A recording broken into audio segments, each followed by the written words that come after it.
ஷாபுன் நஷ்அ ஃபீ இபாதத்துல்லாஹ். யார் தெரியுமா? தன் வாலிபத்தை, தன் வாலிப பருவத்தை ரத்தம் கொதித்து சூழேறி இருக்கக்கூடிய அந்த நேரத்திலே வீணான செயல்களிலும் ஹராமான காரியங்களிலும் தங்களுடைய வாலிபத்தை போக்காமல் இறைவனுடைய வணக்க வழிபாடுகளில் யார் தங்களுடைய வாலிபத்தை கழிக்கின்றார்களோ அந்த வாலிபர்களுக்கு அல்லாஹ்வின் அர்ஷினுடைய நிழல் கிடைக்கும் என்று பெருமானார் ஸல்லல்லாஹு அலைஹி வஸல்லம் அவர்கள் சொன்னார்கள்.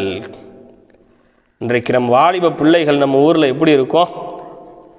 நம்ம ஊருன்னு இல்லை, பொதுவாக எல்லா ஊர்லேயுமே இன்றைக்கி வாலிப பிள்ளைங்க எப்படி இருந்துக்கிட்டு இருக்கிறாங்க?